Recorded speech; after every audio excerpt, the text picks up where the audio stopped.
Bienvenidos a Cancha Vino Tinto, un espacio dedicado al balompié nacional, porque nuestro fútbol está primero. Bienvenidos sean todos a una nueva edición de Cancha Vino Tinto, porque nuestro fútbol está primero, sí. Es la cuarta conversación en conjunto. Hoy una jornada de elegancia, una jornada que será distinta, de mucha caballerosidad, pero sobre todo cultura futbolística, viajes, geografía y muchos continentes. Les doy la bienvenida. Antes presentándome, yo soy Omar José Ron Cabrera desde Quebec, Canadá, Pablo Matute desde Maracay, Venezuela, y José Duarte de España. Y tenemos a un trotamundo, señores, a un hombre que ha recorrido todo el planeta, que ha representado a nuestro país. Es una persona ideal, sobre todo para testificar su fe en Dios y en Jesucristo. Ha demostrado, ha trascendido las fronteras.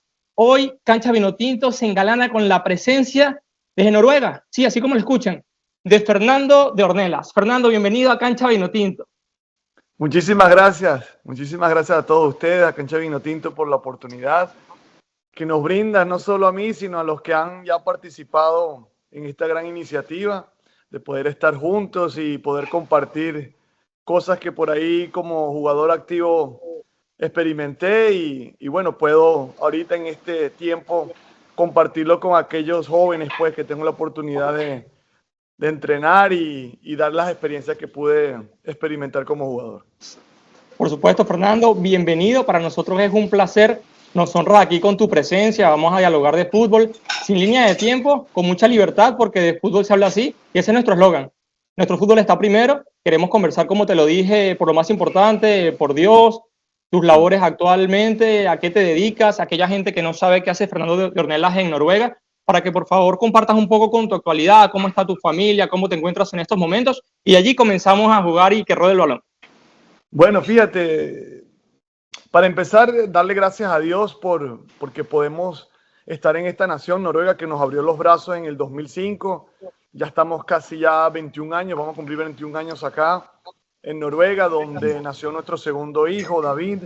Y bueno, Fernando, que es el mayor, nació en Chipre en nuestra etapa cuando jugué allá en el Olympiacos, que fue en sí el primer venezolano que jugué en Chipre y se abrieron las puertas y bueno, hoy podemos ver el fruto de aquellos venezolanos que también pasaron por allá y bueno, y el Turbo que creo que estuvo con ustedes. Sí, por supuesto. Allá. Entonces, algo el embajador actualmente de Venezuela en Chipre. Sí, siempre lo compartimos cuando hablamos juntos porque acostumbramos a ir de vacaciones a Chipre porque es un país que quedó en nuestros corazones y siempre nos reuníamos con el Turbo, ¿no? Con Héctor. Y bueno, estamos aquí en Noruega en nuestra segunda etapa. La primera etapa fue como futbolista y ahora, bueno, nos toca esa etapa que creemos que Dios nos trajo para esta nación con un propósito, ¿no? De compartir su palabra y lo que Él viene haciendo en nuestras vidas y tengo la oportunidad de ser pastor en una iglesia noruega donde me desempeño en ese rol, pero combinándolo también con el fútbol, ¿no? Con la categoría de sub-16, sub-19 de un club aquí local que tiene un acuerdo con el club donde yo jugué aquí en Londres, donde formamos jugadores y ellos terminan de desarrollarlos, ¿no? Y bueno, para resumirte un poquito de todo lo que hemos vivido, bueno, seguimos sirviéndole al Señor y seguimos sirviendo también al Señor en esa arena, pues, en lo que es el fútbol con los jóvenes, impartiendo los valores que el Señor me ha enseñado, los principios de su palabra, donde llevarlos al fútbol es difícil, es desafiante, pero uno siempre va a ver al tiempo de Dios el fruto de cada cosa, ¿no? Y bueno, y es un orgullo pues mencionarte de que de hace 3 años vengo entrenando a un grupo de jugadores del 2008 y 6, 7 jugadores de ese año ya fueron para Lod y 2 de ese grupo, de esos 7, firmaron contrato profesional y jugaron ya con la selección de Noruega y uno de ellos es mi hijo. Entonces es muy lindo, ¿no? Es muy lindo ver que cuando uno trabaja con seriedad y con mucho profesionalismo, uno ve los frutos después. Y bueno, y mi hijo mayor está en Estados Unidos. Muy bien. Fernando Junior está en Estados Unidos en Missouri y fue becado por una universidad de Missouri por el fútbol. Genial. Y ya está en su segundo año allá. Y gracias a Dios le va muy bien. Wow. Y seguimos también desde aquí de Noruega siguiendo su carrera allá. Felicidades, Fernando. Hay mucho tema para abordar también porque vamos a subdividir ese tema con tus hijos, el tema de la selección, en fin, muchas cosas por hablar. José Vicente, te cedo la palabra para que comencemos con las preguntas, por favor. Correcto, saludo Fernando, un placer, un orgullo estar aquí entrevistándote, hablando un poquito de fútbol. Yo estoy en Madrid y soy fiel seguidor de la selección de toda la vida, desde que tengo uso de razón. Y yo recuerdo en esa época cuando yo veía la convocatoria, yo era un muy niño, pero yo veía a Fernando de Ornelas en la convocatoria y yo decía, vamos bien, porque era uno de los pocos jugadores venezolanos que jugaban en el extranjero. En ese momento era muy difícil trascender. Y yo decía, si este jugador, si Fernando está, hay jerarquía. Y creo que le diste ese plus y ese granito de arena que todos los jugadores le han dado. Entonces, conectando un poco con la selección, con la Vinotinto, y siendo un poquito más directo, te quería preguntar, me imagino que ves los partidos cuando tienes tiempo, sigues a la selección en su debido tiempo. ¿Cómo le plantearías tú el partido contra Uruguay? Y te voy a poner como 3 opciones, si es jugarle o de tú a tú, o esperarlos metidos atrás, o esperarlos en la media cancha, no arriesgar tanto. ¿Cómo tú, ahorita que estás en esa área de director técnico, de asistente en ese mundo del cuerpo técnico, cómo lo plantearías tú una selección tan difícil y tan complicada como es Uruguay en Montevideo? Mira, fíjate, es muy complejo. La pregunta es en sí complicado porque al llegar a ese día, al llegar del partido de Uruguay, tenemos que ver qué disposición tiene el cuerpo técnico de los jugadores, ¿no? Eso primero que todo. Lo pudimos ver contra Ecuador ahorita y contra Perú.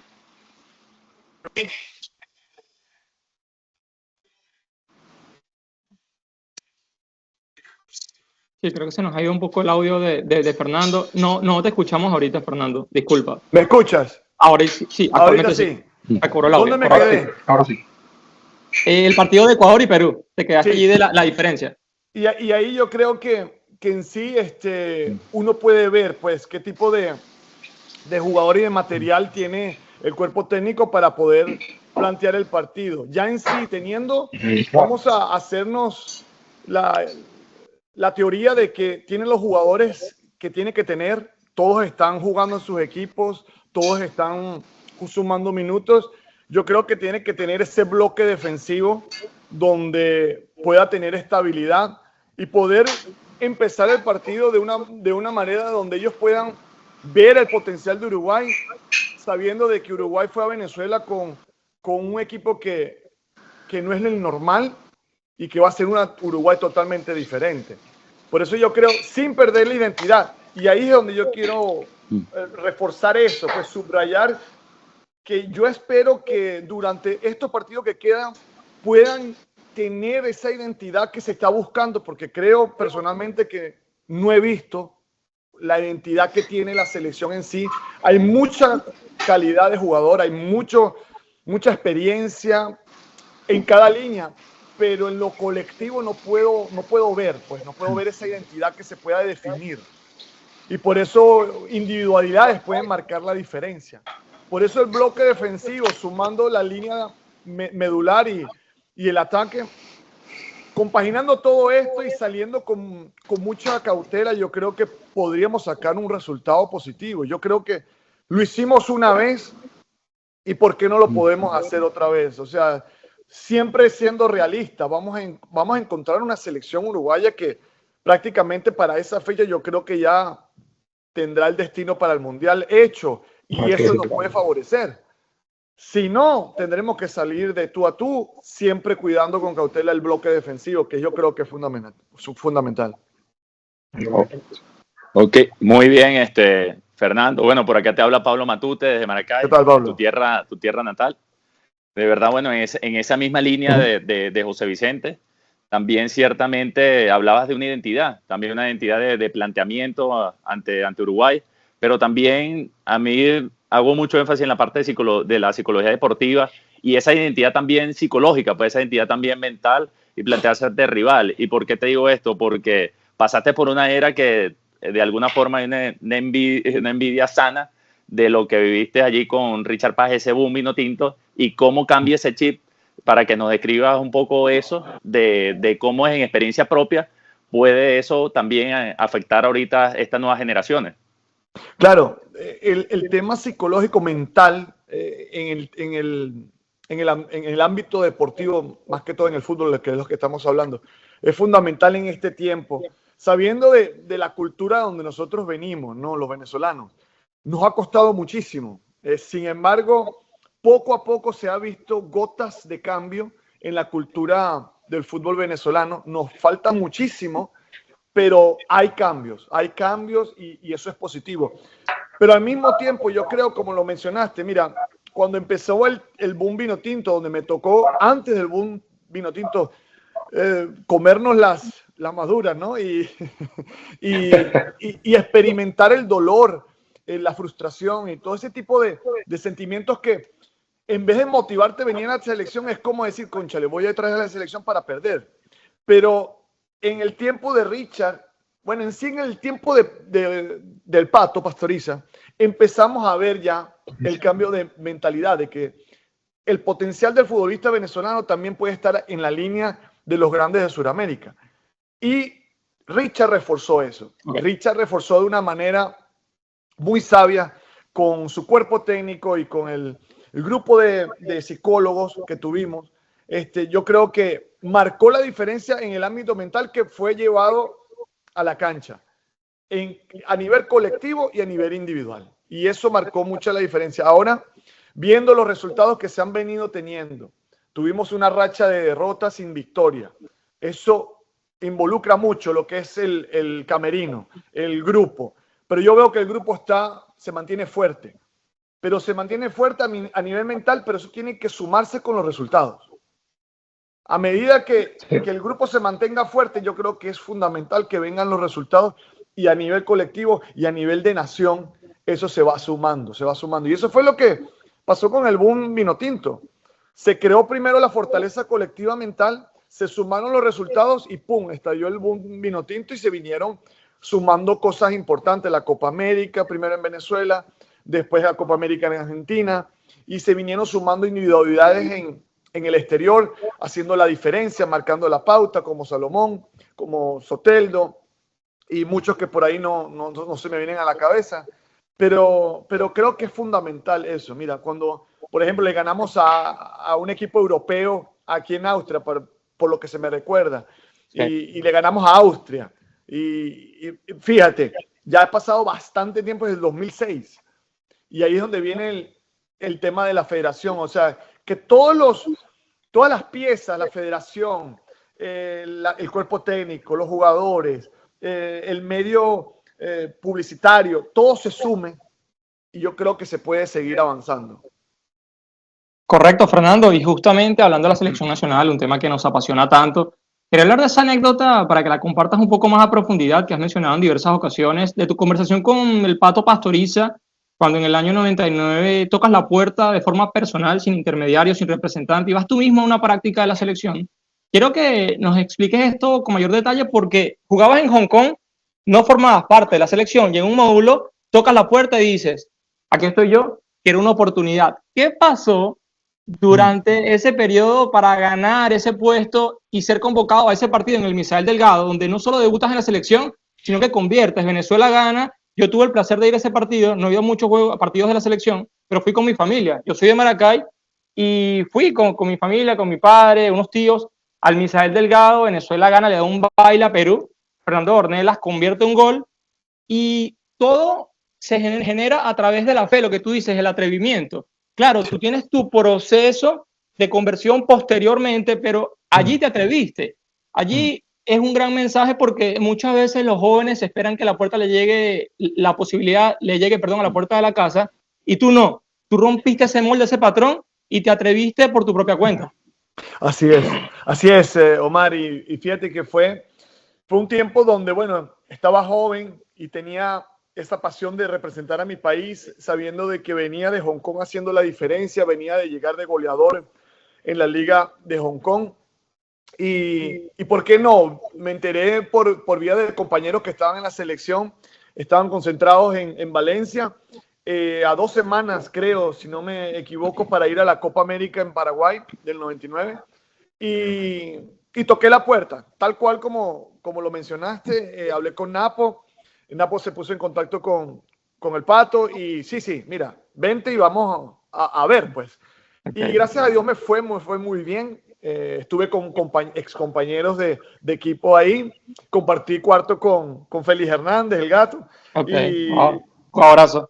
Y fue lindo porque se me dio la oportunidad de poder debutar con la selección y, como lo mencionaste, debutando en el Misael Delgado a explotar, el Día del Padre, mis padres estaban ahí presentes, okay. Hago el gol, pero pasó algo curioso después de todo esto, ¿no? Pasó algo que por ahí son enseñanzas que hoy puedo compartir, pero ahí en ese día no lo entendía, me dolió mucho. El Pato me llama personalmente y me dice, mira, Fer, muy profesional, me dice, hiciste lo que tenías que hacer, debutaste, hiciste gol y nos las pusiste difícil a nosotros. Pero ya nosotros tenemos una convocatoria hecha, ya tenemos la plantilla, ¿cómo se dice?, sellada o mandada ya a la Conmebol para la Copa América y no hay lugar para ti. Y eso fue me sacudió totalmente todo lo que yo tenía pensando, pero me fortaleció para seguir luchando. Yo creo que por ahí es donde yo creo que el mensaje puede llegar a estos jóvenes que por ahí pueden ver varios obstáculos en su carrera, ¿no? Y no renunciar, mantenerse y creer de que sí, que si llegaste hasta ese lugar es con un propósito y no bajar los brazos, sino más bien apretar los dientes y seguir trabajando con profesionalismo para continuar. Y el tema mental es totalmente, hoy lo podemos ver con más claridad, pero en ese tiempo, en el año 93, imagínate tú, no existía el boom vino tinto, todavía no existía nada de todo esto que está viviendo el fútbol venezolano, ¿me entiendes? Y ahora todos los jugadores jóvenes quieren tener todo ya rápido, tipo microondas, ¿no? Todo quiere llegar rápido. Pero por eso este tipo de oportunidades de poder compartir sirva para que los jóvenes puedan experimentar y oír, pues, de que las cosas no son así, servidas así en la mesa con bandeja de oro. A veces hay que luchar. Correcto. No, eso mismo, sí. Fernando. Correcto, también, Fernando. Hablas. Adelante. No, que siguiéndole la línea de lo que dice, y yo siempre uso esta palabra, que no hay atajos. Para el éxito no hay atajos, hay que trabajar, la constancia, y tú mejor que nadie lo sabes. Entonces cuéntanos un poquito de esa transición de saltar del fútbol venezolano hacia el fútbol europeo. Y no es nada más saltar, sino mantenerte, porque tú hiciste toda tu carrera en Europa y se dice tan fácil, se dice tan, no, jugó en Europa. Pero es que mantenerse en equipos de primera división, así sea de segunda división, en lo que sea, es difícil mantenerse. Y te lo digo yo con propiedad ahorita, de que yo recuerdo que antes yo decía, bueno, emigrar a otro país no tiene nada del otro mundo porque es lo mismo. Y cuando te toca emigrar, en este caso no soy futbolista, pero trabajando y echando para adelante, es que te das cuenta de que las adaptaciones son difíciles. Entonces, ¿cómo fue esa adaptación tuya? No nada más en el fútbol, sino en tu día a día también. Claro, ya tienes tus hijos y te voy a hacer 2 preguntas en una. Me gustaría que nos hablaras un poquito de tu hijo, que te viene una entrevista de que está indeciso si se representa a Noruega o representa a la selección. Que ojalá y se decida por la selección, por la Vinotinto, porque si va a tener el nivel del padre, bienvenido. Gracias, José. De verdad, mira, a la primera pregunta, mira, es bien confortante oír de que por ahí se recuerdan de lo que uno pasó en ese tiempo donde no había muchos venezolanos, no había mucho éxodo de futbolistas venezolanos en el viejo continente, en Europa. De eso tenemos que estar claros. O sea, en el año 98, 99, 2000, todavía no se había de jugadores ya establecidos en Europa. O sea, yo, si no mal me recuerdo, y me corrijan, por favor, en ese tiempo, en esos años que mencioné, creo que los únicos era Yannick Sabarese, que estaba en segunda división de Inglaterra, tercera, segunda en Inglaterra, en Wales, en un equipo de Wales. Y después llegué yo en el 99, terminando el 99 para el 2000, en el Crystal Palace. Y ahí empezamos a llegar a Inglaterra. Fíjate que yo todavía no tenía el pasaporte portugués, o sea, tenía el pasaporte venezolano. Y llegué ahí y empezó mi carrera internacional en el viejo continente después de haber tenido una gran temporada en Hong Kong. Pero llegó un club donde está pasando un gran desafío económico, ya a punto de desaparecer, de irse a la bancarrota, donde pagaban a los jugadores por partido, no tenían una mensualidad. Eso no lo sabe mucha gente. Por eso es que es fácil decir, no, pero es que Fernando saltó de equipo a equipo, pero no saben el contexto de todo. Y por eso escribí un libro y por ahí puedo contar las anécdotas. Pero para resumir, por aquí está Fernando. Ahí está. Ahorita vamos a hablar de eso. Okay. Y por ahí, en ese tiempo no habían los medios sociales también. O sea, no había el recorrido que hay ahorita de enterarse de los jugadores que por ahí están en el exterior y está dando su nombre, el nombre de Venezuela a relucir, y no había eso, no existía eso. Uno tenía que amarrarse bien los zapatos y tratar de poner el nombre de Venezuela lo más alto posible con las condiciones que uno se encontraba. En ese tiempo el club estaba en bancarrota. De ahí voy para el Celtic. En el Celtic me encuentro en un cuerpo técnico donde está John Barnes, leyenda del Liverpool, sí, y el director deportivo Kenny Dalglish. Voy a sacarme el pasaporte portugués a Portugal, regreso, y cuando regreso, ya yo había firmado contrato, votan por un mal resultado a John Barnes, viene un técnico nuevo, cambia toda la filosofía y toda la dinámica a nivel de equipo, y empiezo a seguir luchando, tratar de buscar un puesto en el equipo, no se dio, y empieza otro recorrido a otro equipo en Portugal, y así sucesivamente, donde pude disfrutar de poder estar aprendiendo de cultura, también de idiomas, de tener cuerpos técnicos que me dieron muchísimo, de mucho renombre, de poder jugar con jugadores como Pepe en el Marítimo, con Dani Alves, con Ian Wright en el Celtic, con Henrik Larsson, o sea, con jugadores de mucho renombre que me dieron mucho y aprendí mucho a través de mi pasantía por esos equipos. Pero siempre mantuve la profesionalidad y la fe de continuar, de no bajar los brazos de porque jugué 6 meses, no, entonces me regreso para Venezuela. Porque esa era la salida más fácil. Exacto. No, aquí yo estoy y estoy aquí en Europa y estoy dando lo mejor de mí para poder el nombre de Venezuela en alto. Y eso creo que hicimos y a base de eso pudimos empezar a oír a Juan Arango, empezamos a oír ahorita a Savarino, a Eduardo Bello, a Soteldo, a Salomón Rondón, a Rincón, a toda esta generación que empezó a llenar el viejo continente. Y eso es lo lindo. Es así, Fernando. Y bueno, antes de un y después vengo con la pregunta de David y de todo eso, perfecto. Vamos de lleno con eso después. Perfecto, bueno, ahí que menciona Fernando, bueno, es un término común ahorita utilizado, la resiliencia, pues, esa adaptación a los cambios, y ya como tú bien apodado el trotamundo, que como bien dices, estabas con esa adaptación a los cambios, a la cultura, a la temperatura.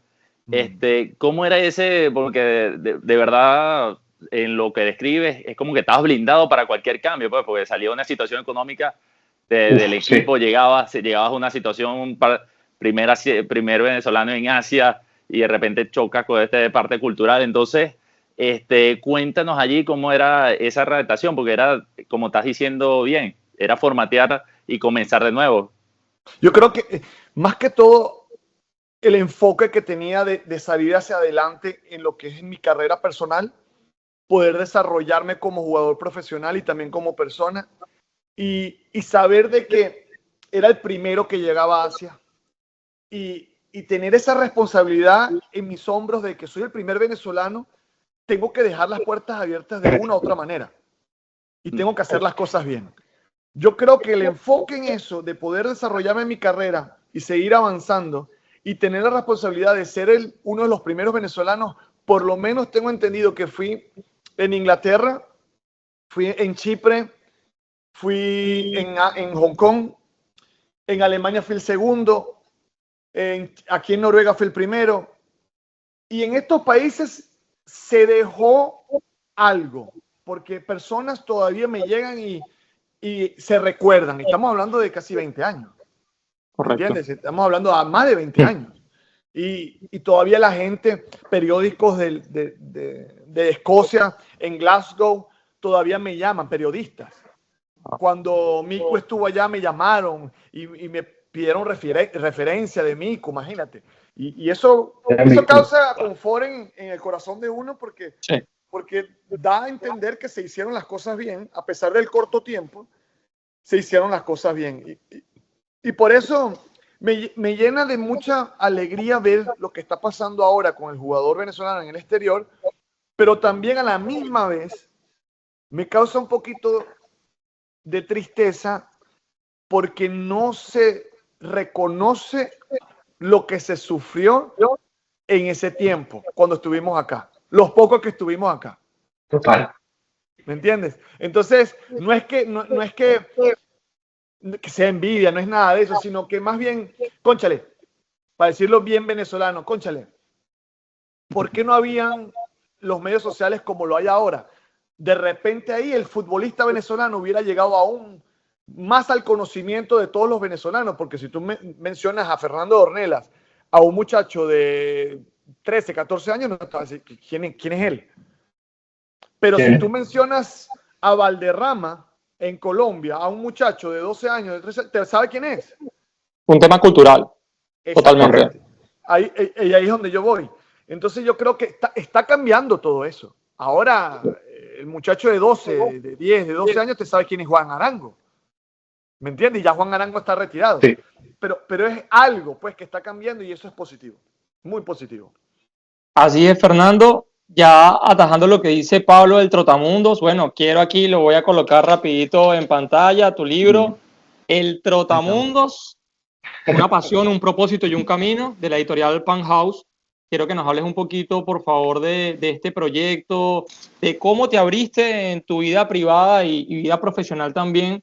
¿Qué te motivó a tomar esta iniciativa? Recomiendo de antemano este libro, este gran ejemplar, no porque esté hablando contigo, sino porque me ha instruido muchísimo y me ha ayudado no solo en mi vida personal, espiritual, deportiva, y lo he podido emplear a medida de consejos, enseñanzas y también sugerencias, porque lo he compartido con mis amigos. Entonces, ¿de dónde sale el origen de Trotamundos? Que va de la mano, obviamente, con el apodo que resalta tu carrera, De la carrera. pero ¿cómo fluye todo esto del proyecto de escribir un libro y sobre todo publicarlo? Fue un proyecto que yo creo que nació en el corazón de Dios, porque estuvimos mi esposa y yo, Andreina, hablando sobre esto, lo compartimos mucho y hay una anécdota que es clave, ¿no? Mi caminar con el Señor Jesús, bueno, el comienzo de nosotros, mi esposa y yo, porque fue mutuo, fue juntos en Portugal, fue por medio de un libro, fue por medio de una biografía, tal cual. La biografía del brasilero delantero muy reconocido en Brasil, Jardel. Sí, que jugó en el Porto. Que jugó en el Porto y en el Sporting, en el Galatasaray, reconocido también en la selección. Él lanza su biografía y yo la compro y él comparte el testimonio de lo que sucedió en su vida. Y su vida, comparándome con la mía, reflejó mucho. Era como un espejo. Yo me veía en esa biografía como un espejo y me veía a mí mismo. Él sufrió mientras era jugador activo en el Porto, en el Sporting. Compartía sus problemas en su vida privada, en su vida matrimonial, en su día a día, los desafíos que tenía con el alcohol, con el vicio de los casinos y todo este tipo de cosas que por ahí el fútbol te brinda, ¿verdad? A través del poder del dinero. Y me sentí muy identificado, pero llega una parte en el libro que él comparte el cambio gradual que tuvo al conocer y empezar a caminar con el Señor Jesús. Okay. Y eso me cautivó mucho, me llamó mucho la atención. Yo nací y crecí en un hogar católico y Y claro, que creía en Dios, pero no lo conocía. Creía en Jesús, pero no sabía quién era personalmente, no tenía una relación con él. Y por ahí leía la palabra de Dios, algunos salmos, para que me diera suerte en los partidos. Era como un amuleto de la suerte, la Biblia. Entonces tenía de una manera un desconocimiento total de lo que dicen las escrituras de quién es Dios y quién es Jesús. Y este brasilero, Yardel, el Señor lo usa a través de ese libro y yo pregunto en el equipo, ¿quién en el equipo del Marítimo es como este jugador que testifica en esta biografía? Y me dijeron que uno, Pablo Sergio. Y para resumir la historia, Pablo Sergio me presenta pues el Señor Jesús de la Biblia y llegamos después de un torneo jugado en Sevilla, llegamos a Madeira y el 27 de mayo del 2002 entregamos nuestras vidas al Señor Jesús y empezamos nuestro caminar.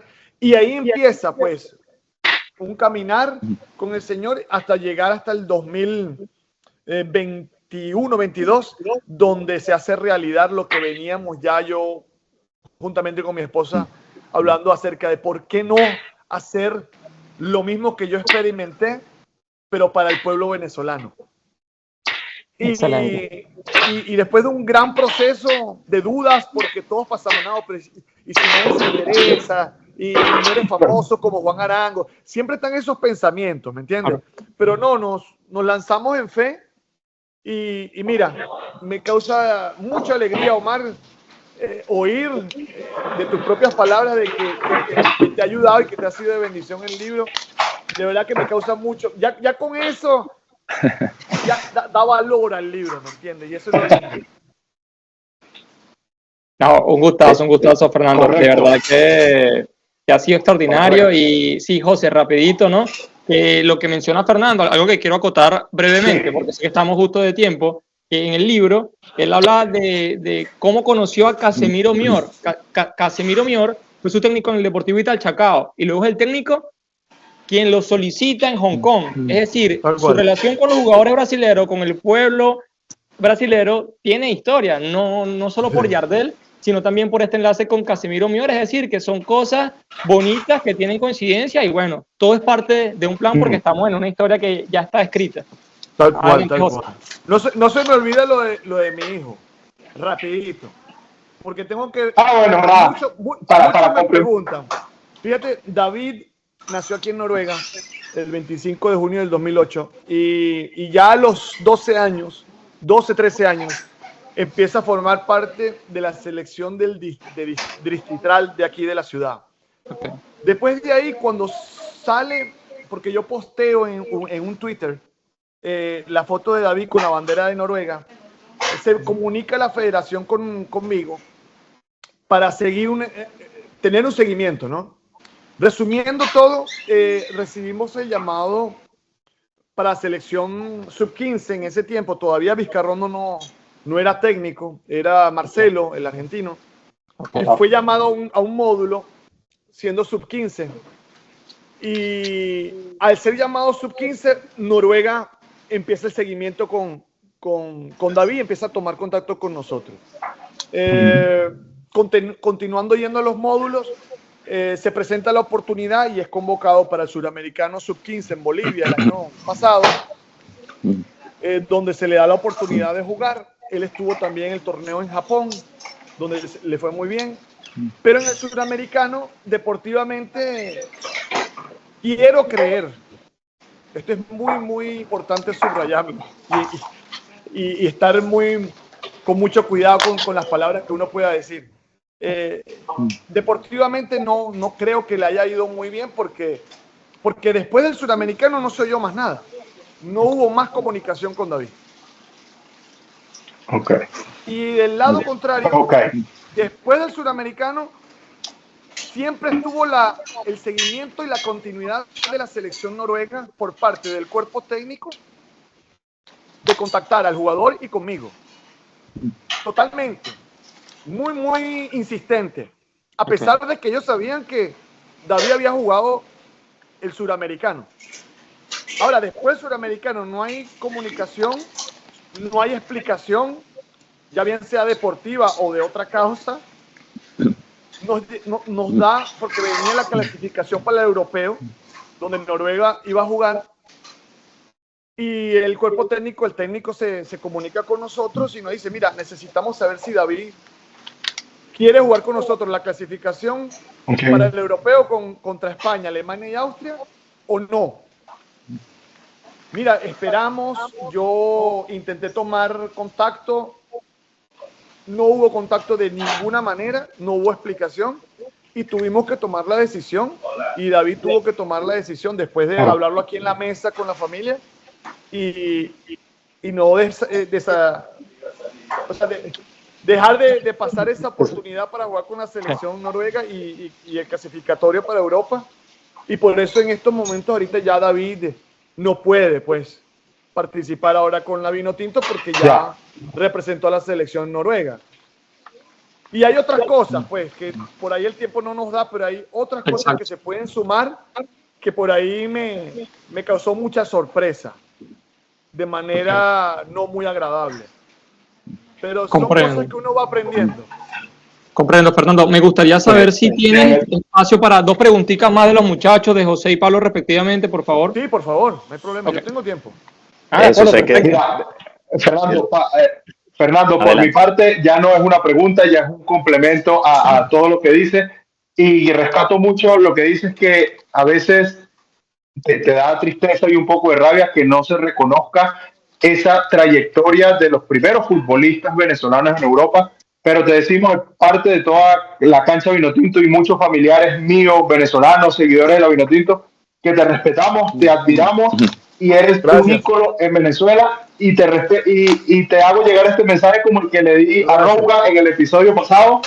Si clasificamos al Mundial, que con el favor de Dios va a ser así, tú eres parte de esa selección también porque aportaste tu grano de arena y esas son mis palabras y muchas gracias por esta entrevista.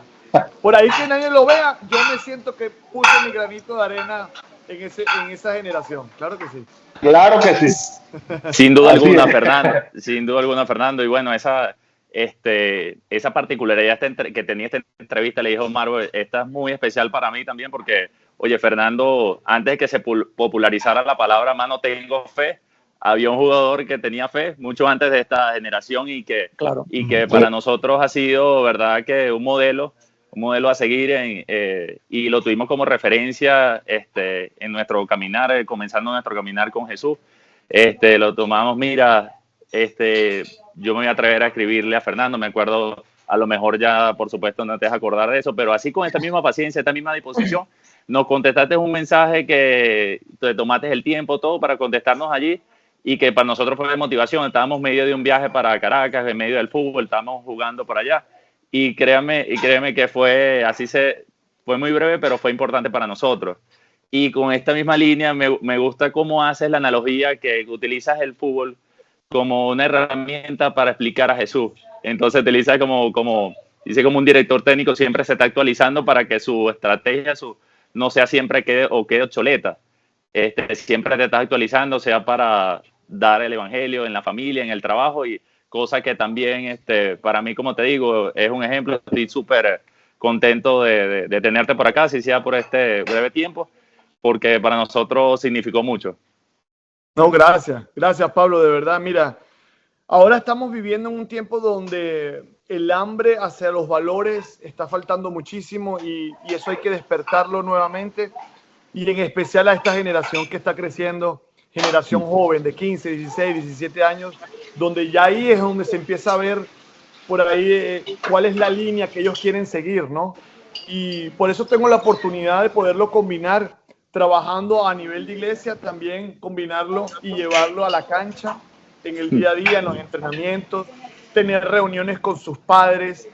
He visto testimonios que son hermosos, que por ahí no he tenido la oportunidad de compartirlo en Venezuela, pero aquí en Noruega se sabe muchísimo. Padres que por ahí están luchando con sus hijos por diferentes cosas, de vicios de teléfono o de salir, o de vicios del cigarrillo o cualquier otra cosa, donde se encuentran en el entrenamiento y oyen un mensaje diferente. antes de salir a entrenar, oyen un Dios diferente, ese Dios vivo que quiere iniciar una relación con cada uno de ellos y ver de que sí es posible ser diferente y marcar la diferencia, pues ser luz en la oscuridad, brillar a Jesús ahí donde está la oscuridad, donde hace falta, y así los padres. Mira, para contarte una sola anécdota de lo que hemos vivido, cuando ganamos la Copa Internacional en Dinamarca, Dana Cup, que es una de las copas más renombradas a nivel juveniles en Escandinavia. Okay.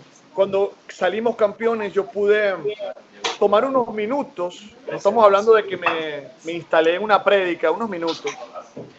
Me hicieron un círculo y les pregunté, ¿no?, a los jugadores y a los padres, porque estábamos todos reunidos, si yo podría agradecerle a Dios por el campeonato.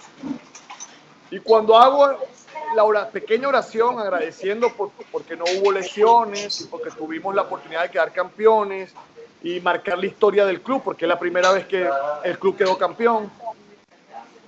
Después de regreso en el barco que tomamos en el ferry para regresar a Noruega, se me acercan padres, ¿no?, con lágrimas, y me decían, cuando diste la oración me hiciste recordar cuando mis padres me llevaban a la iglesia, algo que ya olvidé. Y ese tipo de cosas el Señor fue sembrando, pues, en los corazones de los padres, y eso a mí me causa mucha felicidad y mucho gozo, porque ese es el propósito que yo puedo ver, por qué Dios me mantiene ahí con el fútbol. ¿Entiendes? Que sea como tú lo mencionas, Pablo, como una herramienta para poder compartir la palabra del Señor. Por supuesto, Fernando, yo me quedo mucho con la analogía que hiciste saber en una de tus entrevistas, en donde decías que Jesucristo era el director técnico, jugaba con sus 11 titulares y Judas estaba en la banca, o quizás ni siquiera convocado, la cual me gustó muchísimo. Y partiendo de allí, Fernando, quisiera, que pudiera cerrar con una despedida, con un mensaje de fe para todas aquellas personas que te van a escuchar, sobre todo porque sabemos que los venezolanos estamos por todo el mundo. Ustedes fueron los pioneros trotamunderos a través del fútbol. Nosotros nos toca quizás desde otro gremio, pero igual estamos conectados con el fútbol en alguna labor o de alguna forma en el estilo migratorio.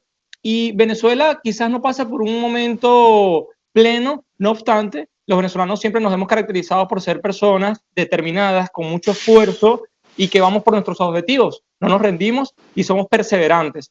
Ahora, quiero que a través de tu palabra, tu experiencia, tu testimonio, puedas dar ese mensaje de fe, un mensaje que sí es posible lograr las cosas, los objetivos, poniendo la mirada en donde debemos establecerla, por favor.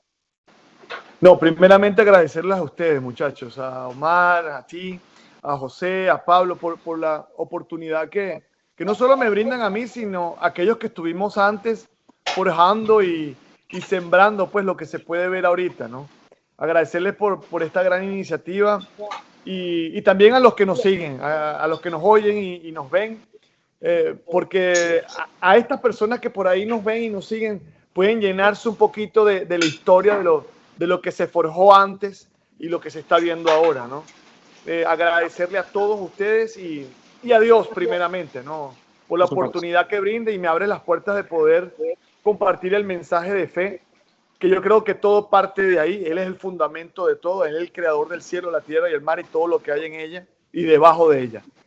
Yo creo que es fundamental eso, iniciar que el fundamento de todo, ya bien sea fútbol o la disciplina que uno se desempeña o la carrera que uno quiera tomar, poder tener el inicio en la vida de cada uno, de poder tener a un Señor en su vida, y ese Señor es Jesús. Y en Venezuela necesitamos eso, necesitamos de que el Señor de la Vinotinto es Jesús, no es Rondón, no es Soteldo, no es el cuerpo técnico, es Jesucristo. Y si partiendo de ahí, y tenemos claro que de todo parte de ahí, yo creo que las cosas, a pesar de que podamos ser derrotados, a pesar de que se pueda ir al Mundial o no, vamos a seguir estando firmes en la roca, siguiendo luchando por ese objetivo que ya llegará o va a llegar en su tiempo. Yo siempre lo he dicho, mira, es muy fácil desde afuera, desde la línea de afuera, porque yo viví estar adentro. No, porque se jugó mal, no, porque no se mantuvo el nivel, no, porque no. Muchas críticas, ¿no? Pero se llega al Mundial y se olvida todo. Se termina el Mundial y se olvida todo. Pero cuando partimos del fundamento que es Jesús, eso permanece.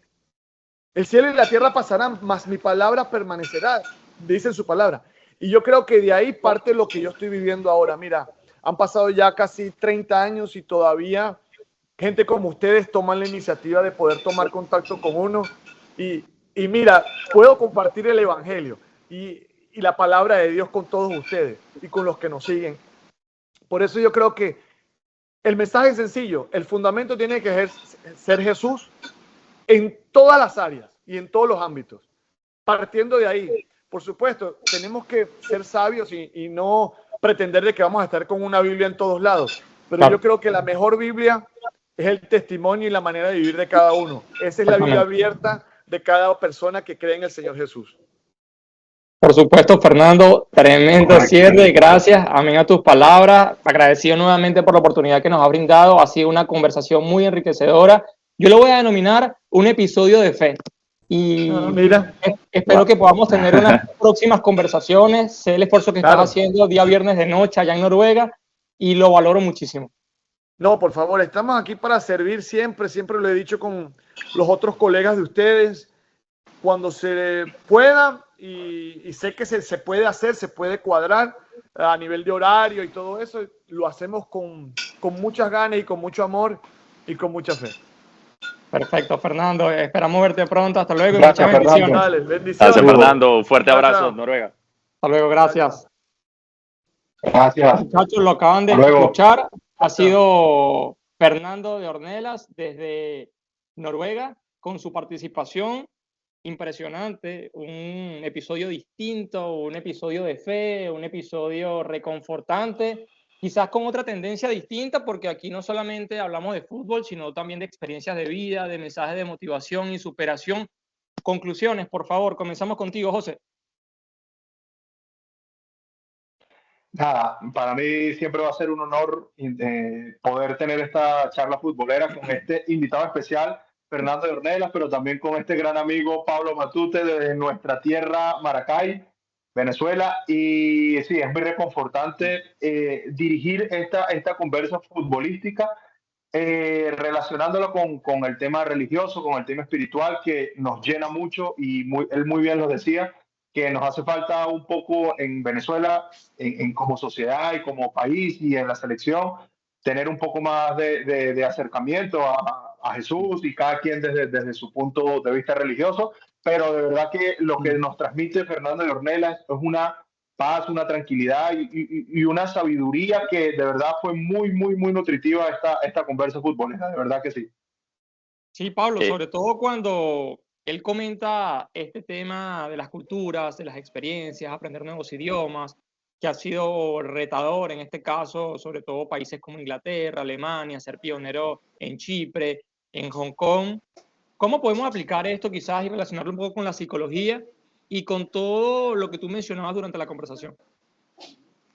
Sí, verdad, como dice Omar, es bastante reconfortante escucharlo de experiencia propia de él, de cómo se afrontó a cada situación y como dice él, en ese momento no había redes sociales, no había un seguimiento de los jugadores en el exterior y él hacía, bueno, solamente esa experiencia de que nos cuenta de Valencia, de cómo llega en la concentración, en medio y le llega el técnico y dice que estoy dispuesto a tomar, tú dices, bueno, este hombre está hecho de otro material, entonces tú dices, pero de verdad que te inspira y de verdad te dice, y como dice él, pues es darle esa vitrina a esa generación que de repente todavía no saben quién es Fernando Ornelas, pero como dice él, ya eso está cambiando, se están dando cuenta de jugadores ahorita, un jugador de 12 años se da cuenta de un jugador como Arango, entonces es eso, pues de darle esa vitrina a porque para muchos es sinónimo, lo pasado es sinónimo de viejo, de obsoleto, pero cuando escuchamos este tipo de entrevistas es muy gratificante y saber que todo lo que puede aportar el fútbol venezolano, tanto dentro de las canchas como fuera de las canchas, como bien lo escuchamos en su vida de fe, con su familia, ejemplo en la iglesia que está llevando en Noruega. De verdad que es un gozo de verdad que escucharlo y no sé, y nuevamente recordarle a José, bueno, que nuevamente hacerle mención de lo bueno de estar aquí compartiendo con ustedes a pesar de la distancia. Mira, nos une aquí este momento del fútbol y así que me llevo eso, pues. Sobre todo, José, también cambiando Eso. un poquito el tema allí en las conclusiones, noto que sigue persistiendo el tema de la Federación Venezolana de Fútbol, el manejo con los jugadores, el scouting, de repente consideran algunos, pero otros no. Fíjate, un jugador como Fernando Ornelas, con hijos, uno hace vida en el fútbol noruego, otro en la NCAA en Estados Unidos, en el sistema universitario competitivo. Fíjate, lejos de estar en polémicas, lejos de buscar algún tema de una diatriba o generar un debate en lo absoluto, simplemente hay algo en común con todos los invitados que hemos tenido anteriormente. Richard, el Turbo, Rouga, y ahorita Fernando también apunta al mismo tema. No solo la identidad del juego y el talento que tiene Venezuela, que carece quizás en la evidencia a nivel del campo, sino también cómo gestionar la planificación, la cual es sumamente importante, porque él lo dijo, la generación actual piensa en el resultado, pero cuán importante es, y hasta más, el proceso. Sí, José. Correcto, y era más o menos, y era más o menos la línea que él nos estaba planteando cuando coincidíamos en que no hay atajos. Para llegar al éxito no hay atajos. Chamo, y yo insisto mucho en lo valorable y lo importante que fue su carrera, porque es que se dice muy fácil. Jugó 15 años en Europa. Se dice fácil, hermano, y jugar 15 años fútbol, primera división, segunda división, en Europa, hermano, usted sabe cuántos futbolistas hay detrás tuyo que quieren estar en tu posición y él no es nada más que llegó, él se mantuvo. O Sí. sea, lo que pasa es como decía Pablo, y es verdad cuando uno asocia a estos jugadores del 2000, del 98, 99, ya uno lo asocia como no, eso es viejo, pero no, ellos están más vivos que nunca y por eso mi mensaje siempre va a ser con estas leyendas vinotinto, es que yo no me olvido de que si nosotros vamos al Mundial, ellos aportaron el grano de arena, el granito de arena, y siempre va a ser importante escucharlos, porque yo creo que la parte importante de la vida es reconocer a través de la humildad y saber que ellos ya vivieron lo que muchos futbolistas han vivido, a lo mejor en otra época, pero ya ellos lo han vivido, ya ellos cometieron errores, entonces escúchalo, y en este caso él está en el cuerpo técnico de un equipo de fútbol, hay que escucharlo y me encantaría que se conectara un poco más con la federación, con el fútbol venezolano, porque son tipos que tienen mucha experiencia en su palmarés, que la experiencia y la jerarquía no se compra ni se improvisa, eso ellos la vivieron y la sudaron y se la ganaron. Por supuesto, José, Sí, sobre todo que este gremio siempre va a estar dispuesto a aportar al país, a sumar porque tienen sí. jerarquía, cuentan con la experiencia necesaria. Ahora depende de las instituciones hacer su respectiva labor. Y Pablo, ahora sí con la guinda en el pastel, tú te enfocaste en una pregunta bastante interesante, sobre todo de la polivalencia de Fernando, estar en una iglesia, también transmitir la fe por medio del deporte. En línea general, ser una persona multifacética.